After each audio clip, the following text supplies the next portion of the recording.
Bonjour à tous et bienvenue à ce premier épisode de ESA Voices. Dans le contexte des élections américaines, quels seront leurs effets sur le Moyen-Orient? Nous allons en discuter pour ce premier épisode avec Madame Carole André Desornes, consultante en géopolitique spécialiste du Moyen-Orient, avec Monsieur Christian Vellude, professeur d'histoire du monde arabe et géopolitique du Moyen-Orient à Sciences Po Lyon. Aujourd'hui, le président élu des États-Unis est Joe Biden. Malgré tout, Trump continue d'entreprendre des actions légales en dénonçant une fraude dans le compte des voix pour ne pas perdre les élections. Pouvons-nous nous attendre à un retournement de situation? Madame André Desornes, qu'en pensez-vous? Alors écoutez, moi, a priori, non, il ne peut pas y avoir de retournement de situation. On le voit, de toute façon, tous les recours devant les tribunaux n'ont pas du tout eu le succès escompté. Par contre, effectivement, Trump, en remettant en question la victoire de Biden, a opté plutôt pour une stratégie de délégitimation de la future nouvelle administration. Donc c'est plus une tactique pour affaiblir et poser des problèmes, notamment en utilisant les fausses allégations de fraude, les théories du complot, en s'appuyant sur les chaînes ultra-conservatrices comme Newsmax ou One American News, plus les réseaux sociaux. Donc Trump a une capacité de nuisance en fait. Et donc l'objectif de Trump, c'est de réduire surtout la marge de manœuvre du président élu, Joe Biden, avant son entrée en fonction en janvier. Donc comme l'annonce du retrait des militaires d'Afghanistan et d'Irak, même si ce n'est pas le retrait total, hein. La pression qui augmente sur Téhéran, notamment il y a eu le New York Times qui a évoqué l'idée qu'il y avait, Trump s'était renseigné sur l'éventualité de frapper l'Iran, sur également l'inscription sur la liste américaine des organisations terroristes, des rebelles Houthis au Yémen. Voilà, donc ça effectivement, le but est de fragiliser en fait cette prise de pouvoir de la future nouvelle administration.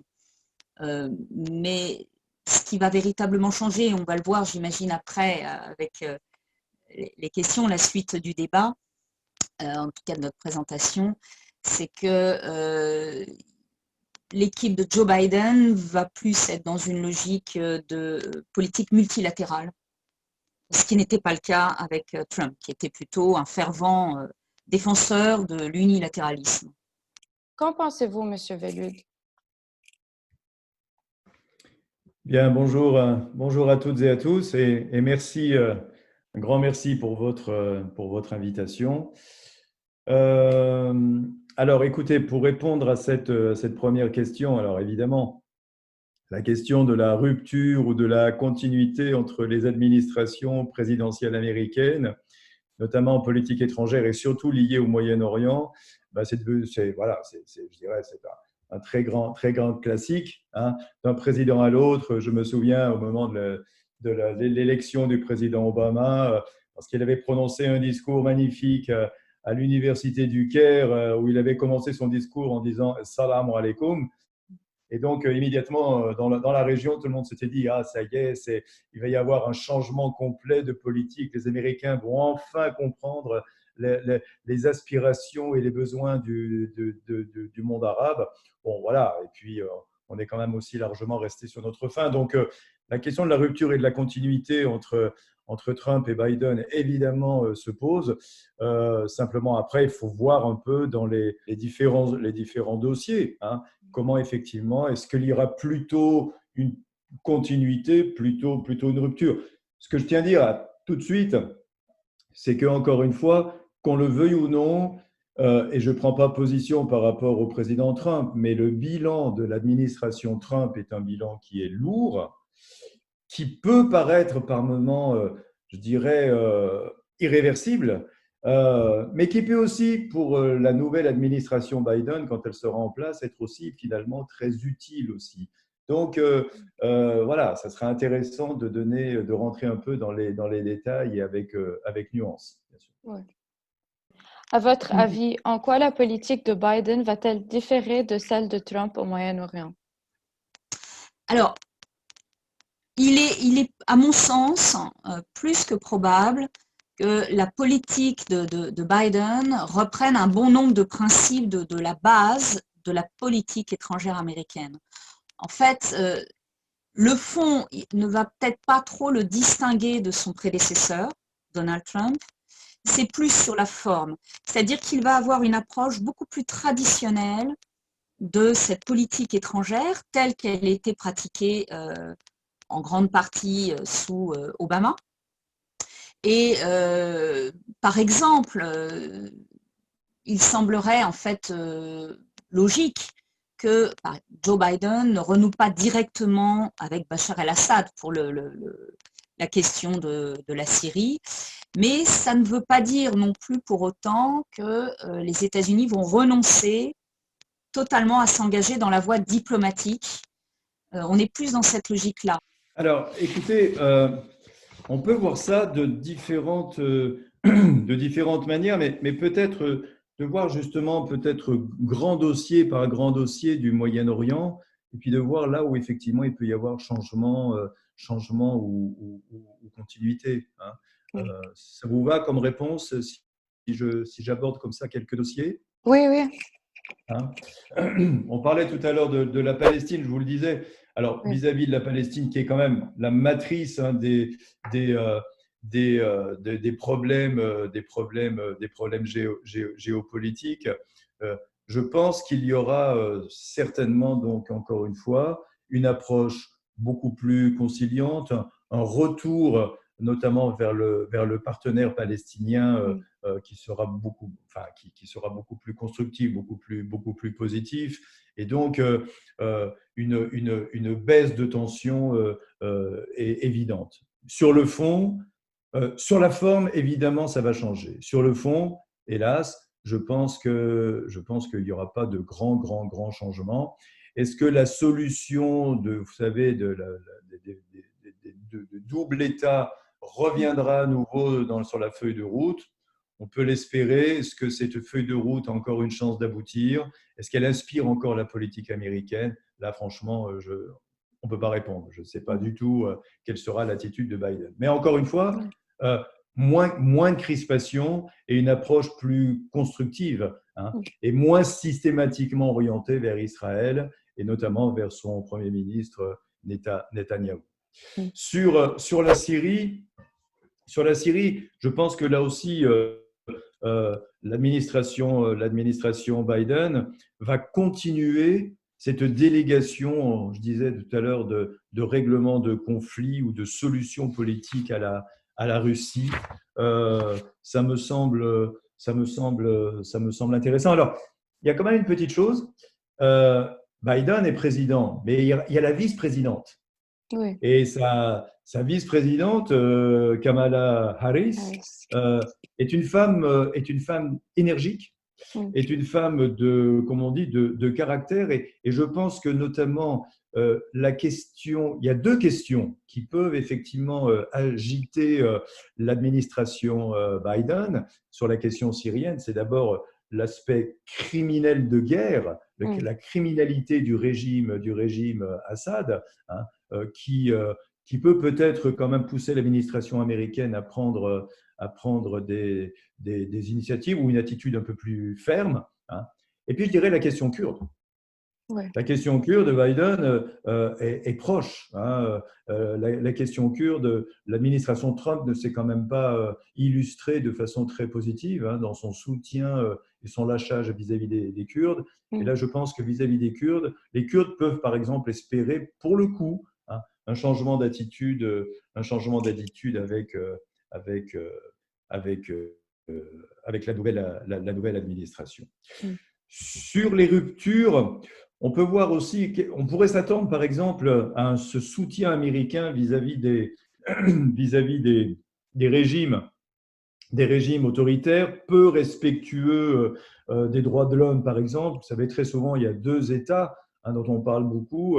C'est l'Égypte, du président Sisi, et puis les États du Golfe, et notamment l'Arabie saoudite.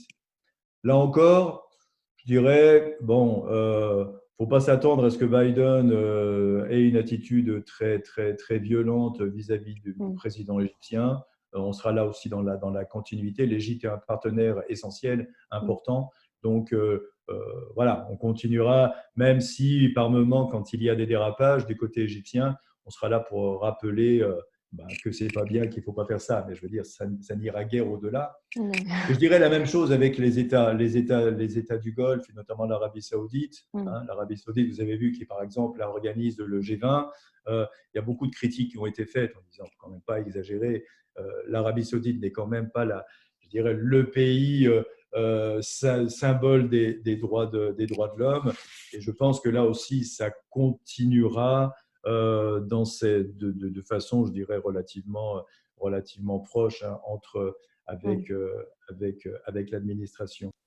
Et par rapport aux accords nucléaires iraniens et la position face à l'Iran, quel sera le changement entre la position qu'a pris Trump et la position que prendra Biden?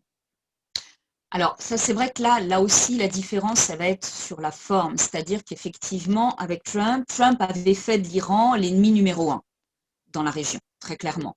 Et notamment, il avait mené cette politique de pression maximale et le désengagement du JCPOA.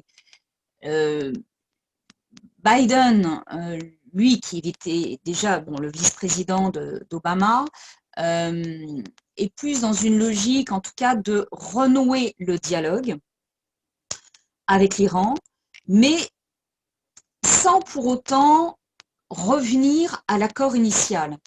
C'est-à-dire que moi, je pense qu'à ce niveau-là, il y aura quand même une pression qui va être exercée, et surtout, il y a l'objectif, et Anthony Blinken s'est également expliqué à ce niveau-là, d'essayer d'inclure dans les nouvelles négociations la question des missiles, ce qui n'était pas le cas dans l'accord signé en 2015. Mais là, ça va être extrêmement compliqué. Notamment, il ne faut pas oublier une chose, c'est que entre le moment où l'administration Biden va arriver au pouvoir, donc à partir du 20 janvier, l'investiture, et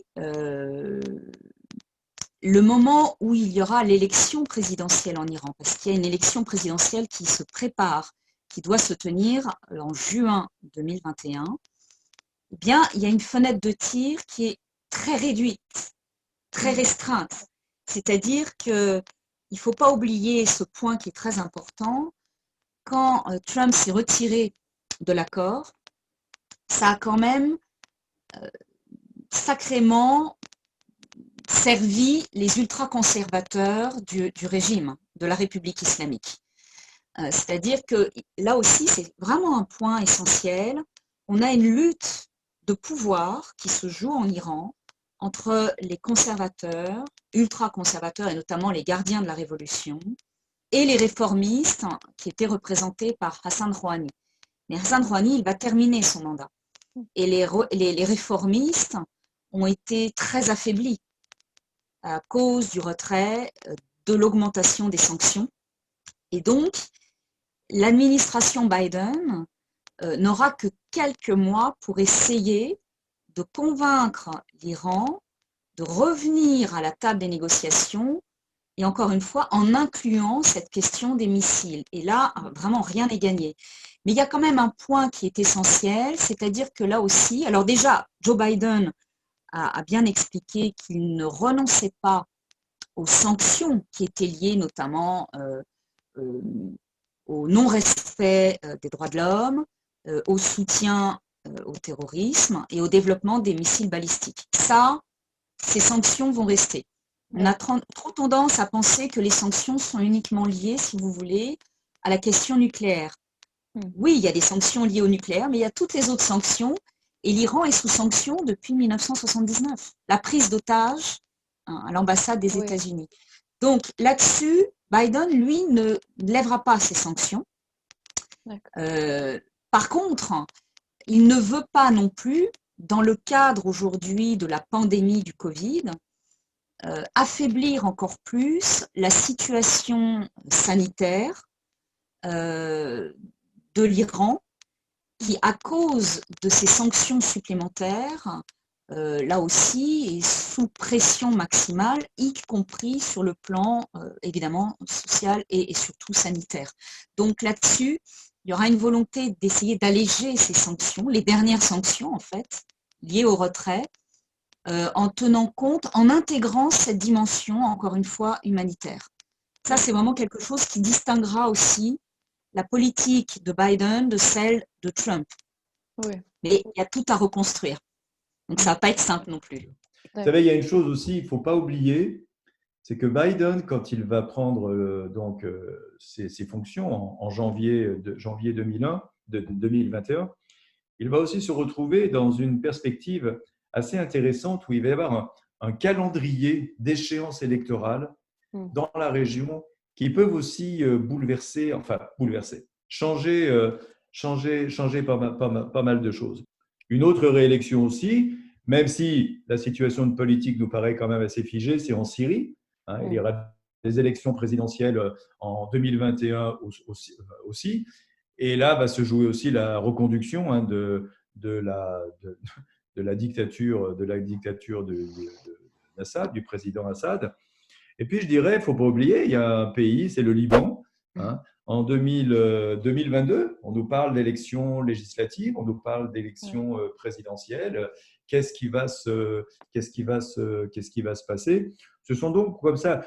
Question palestinienne aussi. Vous savez qu'il y a des discussions actuellement très importantes en Turquie, notamment entre le Hamas et le Fatah, pour des élections qui aussi devraient voir la succession de Mahmoud Abbas et puis et de voir aussi peut-être un nouveau processus qui serait réenclenché après ces 4 années d'administration Trump.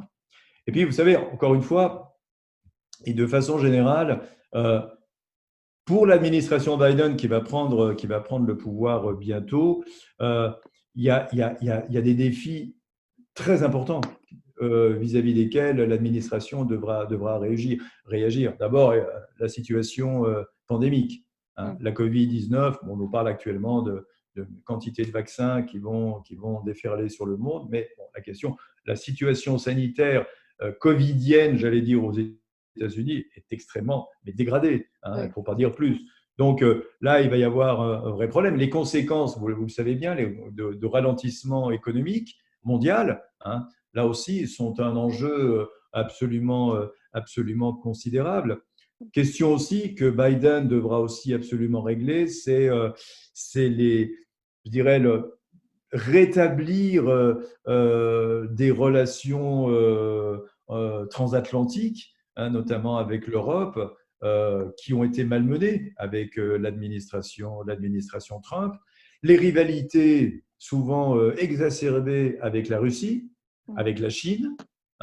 C'est-à-dire que vous avez des dossiers de politique générale, de politique mondiale, qui sont des dossiers extrêmement importants que l'administration Biden devra très vite devoir régler.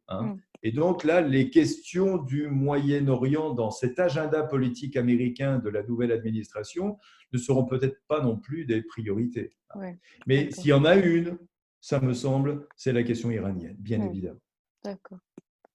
À ce sujet, il y a beaucoup de Libanais qui préfèrent avoir un deuxième mandat de Trump en estimant que cette pression mise sur l'Iran bénéficiera le Liban. Quel est votre avis à ce sujet? Oui, alors là, c'est un peu délicat à répondre parce que ça touche la politique intérieure libanaise, bien évidemment, avec toutes ces complexités, ces difficultés que l'on voit bien actuellement dans tous les domaines. Le Liban, qui est touché de plein fouet d'un point de vue économique, on voit bien que finalement tout ceci est totalement mêlé, s'entremêle le politique avec l'économique et tout ceci. Et la situation au Liban actuellement, c'est pas moi qui vais vous l'apprendre, est effectivement très, très, très compliquée. Là encore, est-ce que le fait d'exacerber les relations internationales, et notamment dans cette pression qui a été faite contre l'Iran, peut servir le Liban? Moi, je crois pas. Je crois que les règlements se font dans une ambiance internationale, dans des relations internationales qui sont malgré tout apaisées. On ne peut pas négocier dans la violence. On peut pas négocier dans l'ultimatum, dans le délire, comme ça a été très souvent le cas avec l'administration Trump. Hein. Et donc, revenir à des relations plus stables, plus calmes, me semble évidemment la meilleure façon de faire. Et que le retour à une administration, je dirais, plus classique au niveau diplomatique et au niveau international, de façon générale pour la région, sera plutôt un bon signe. Alors spécifiquement pour le Liban, encore une fois, il faut parler à tout le monde. Ce n'est pas en ostracisant les uns ou les autres qu'on arrive à une solution, et notamment au Liban, bien évidemment. Donc, je pense que Biden, de ce point de vue-là, en plus, Biden, vous le savez, a des relations très proches avec le Liban. Enfin, le Liban est un pays qui, il l'a dit plusieurs fois quand il était secrétaire d'État avec Obama, le Liban est un pays qui compte pour lui. Et donc, je pense qu'il y aura une approche certainement plus bienveillante que ne l'était celle de Trump, qui était beaucoup trop idéologisée. Vis-à-vis de l'Iran en particulier, et vis-à-vis, vous savez très bien, du Hezbollah, bien sûr. Oui. Et pensez-vous que Biden suivra les mêmes pas que Trump envers des accords de paix entre Israël et les pays arabes? Oui, parce que je pense que ça y est, c'est lancé. C'est-à-dire que ce qui se passe, c'est que le rythme soutenu, parce qu'on a un rythme quand même qui s'est accéléré ces derniers temps, donc ce rythme soutenu de la normalisation justement des relations entre Israël et certains pays arabes, c'est une nouvelle étape qui a été franchie avec Trump, et il n'y aura pas de retour en arrière. Très clairement, il n'y aura pas de retour en arrière. Ce qui se passe aussi, c'est que là, actuellement, l'Arabie saoudite se rapproche aussi. Bon, on a un rapprochement qui est déjà fait depuis un petit moment, surtout avec le prince héritier Mohammed Ben Salman. Peut-être que pour l'instant, il ne va pas aller jusqu'à un accord de paix tant que son père sera vivant. Enfin, en même temps, rien n'est moins sûr. Il va peut-être passer le cap une fois que son père décédera. Mais de toute façon, il y a un rapprochement qui est fait. Il y a un rapprochement, d'autant plus que ce rapprochement se joue aussi sur cet axe où l'Iran est dans la ligne de mire. Et donc, ce rapprochement, c'est aussi l'unification des forces pour contrer cette influence iranienne et notamment du Hezbollah aussi au Liban. Donc, là-dessus, l'administration ira dans cette continuité. Là aussi, la différence se jouera au niveau de, comment dire, la totale liberté qu'avait jusqu'à maintenant avec Trump l'Arabie saoudite, notamment dans sa politique extrêmement agressive dans la région. Donc là, il faudra certainement que l'Arabie saoudite revoie un petit peu sa politique ultra agressive et assez arrogante aussi. Donc là, il y aura peut-être un changement à ce niveau-là. Mais pour ce qui est, en tout cas, des rapprochements, on a franchi un cap. On a vraiment franchi un cap et on n'est plus du tout dans le même contexte qui prévalait dans les années 60, 70, même après d'ailleurs. Et la cause palestinienne n'est plus une priorité pour ces États du Golfe, les États arabes du Golfe qui, avant, jouaient là-dessus aussi et se présentaient comme les défenseurs. Il ne faut pas oublier que le dernier leader des États arabes du Golfe, donc la haute autorité du Koweït, a disparu dernièrement, et c'était un des derniers fervents défenseurs de la cause palestinienne. Donc le contexte a quand même évolué. Et là, encore une fois, tout sera mis en place pour que la sécurité d'Israël et la stabilité de la région s'impose. Mm. Et aux dépens, évidemment, du Liban. C'est-à-dire que là, encore une fois, bon, je pense qu'on va en parler aussi, mais le Liban n'est plus au cœur des préoccupations, mais déjà depuis un moment. Oui. Et en considérant les récents propos de la fille du président Hoon qui déclare, je cite, « Je ne m'opposerai pas à la perspective d'un accord de paix avec l'État juif », ainsi que les propos du président Hoon lui-même dans une interview sur BFM TV pour savoir si le Liban serait prêt à faire la paix avec Israël. Hoon a répondu, je cite, « Cela dépend, nous avons des problèmes avec Israël que nous devons d'abord résoudre ». Fin de citation. Donc, pensez-vous qu'il est possible d'avoir aussi un accord de paix entre le Liban et Israël? Et quelles seront les conséquences sur le Liban? À mon avis, ça ne va pas être pour tout de suite non plus, parce qu'il y a quand même la résistance voilà, à l'intérieur du Liban, hein, des forces contraires. Après, on a effectivement les négociations qui ont repris autour de la frontière maritime, mais pour l'instant, rien n'est joué, puisque pour l'instant, ça n'a pas du tout abouti. Ce qu'on peut penser, c'est qu'au final, ces négociations autour de la frontière maritime, c'est aussi un moyen d'essayer de baisser la pression sur le Liban pour essayer de satisfaire un peu les partenaires occidentaux et Israël en essayant d'éviter une trop forte pression sur le pays. Ouais. Mais de là à dire que là, dans les prochaines semaines, on va avoir des négociations qui mèneront à un accord de paix, pour l'instant, c'est pas gagné. S'il y a accord de paix, de toute façon, il faut souhaiter qu'une chose, c'est que les choses de toute façon s'apaisent dans la région, mais s'il y a accord de paix, ça ne sera pas forcément accepté par tout le monde déjà. Oui. Et puis, le Liban a aussi une crise très grave à régler, en dehors des frontières, d'un accord de paix, la crise politique, économique et sociale, qui est quand même aujourd'hui la plus grave qui soit, en tout cas qui ait connu le Liban jusqu'à maintenant. Et pour l'instant, ça ne semble pas trop avancer à ce niveau-là. Donc, et puis surtout, je vous dis, dans ces négociations autour de la frontière maritime, les différents rounds qu'il y a eu, ça n'a pas abouti. Ça n'a pas abouti, c'est 2 pas en avant, 1 pas en arrière.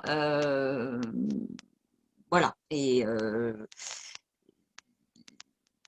à plusieurs reprises, même l'ONU, le secrétaire général de l'ONU, Guterres, s'est montré inquiet là aussi.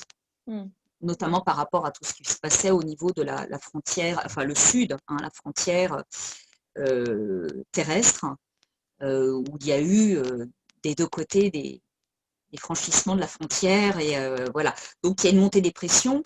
Et puis il y a un autre acteur qu'il ne faut pas non plus négliger, c'est l'Iran qui a besoin pour l'instant aussi du Liban.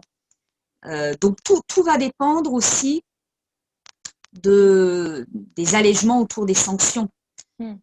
Plus l'Iran sera sous sanctions, plus l'Iran entendra en tout cas maintenir aussi la pression sur le Liban à travers le Hezbollah.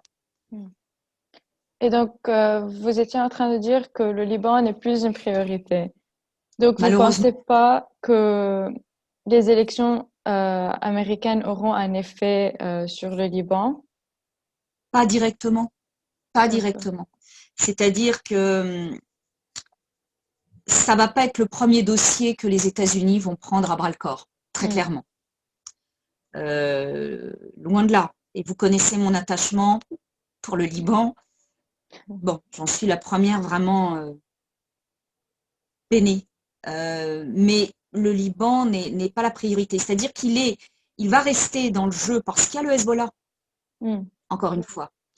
La priorité, c'est encore une fois la sécurité d'Israël, essayer de pousser la République iranienne à revenir à une table des négociations, mais là rien n'est moins sûr, un retrait militaire, ce qui ne signifie pas un désengagement des États-Unis dans la région. je tiens bien à distinguer. C'est-à-dire que le premier qui a lancé la politique du retrait militaire, c'est Bush, à la fin de son mandat, de son deuxième mandat. Obama a été dans la continuité, mais le contexte a fait qu'il a dû maintenir des troupes, voire même en renvoyer. Oui. Mais Obama a été dans une logique de désengagement militaire, hein, de soldats. Et encore une fois, pas de retrait. Il n'est pas question que les États-Unis se retirent du Moyen-Orient. On va voir pourquoi. Et donc l'administration Biden va être dans cette logique. Et cette logique qui a été réaffirmée par Trump, qui lui, clamait haut et fort, alors avec son manque de diplomatie très clair et sa politique des tweets, de retirer les soldats, parce que ça coûte cher, bien évidemment, ça coûte cher, et les résultats ne sont pas non plus transcendants. Donc on va être dans ce désengagement.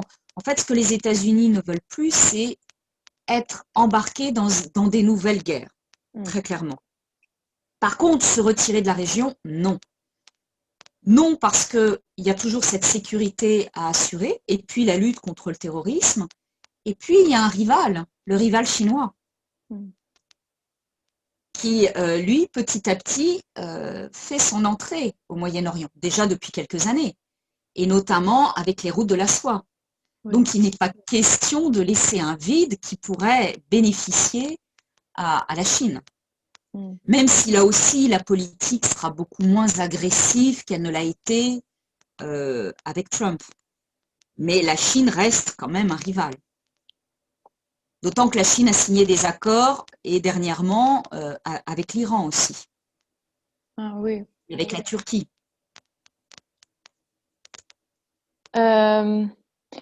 Donc, après avoir annoncé notre discussion sur nos réseaux sociaux, nous avons reçu quelques questions des élèves. Oui. Donc, je vais vous poser une de ces questions qui était que, à votre avis, comment pourrions-nous qualifier l'approche de Biden au Moyen-Orient? Pour résumer ce qu'on venait de dire. Une approche plus multilatérale. D'accord. Plus diplomatique. Comme je disais, on va renouer vraiment avec la diplomatie traditionnelle et plus multilatérale. D'autant qu'il a choisi un secrétaire d'État qui est un fin connaisseur de la politique étrangère, puisqu'il était aussi dans l'administration d'Obama, Clinton aussi, et lui est un fervent défenseur du multilatéralisme. C'est-à-dire que l'ONU aussi a été sacrément fragilisée par l'administration Trump.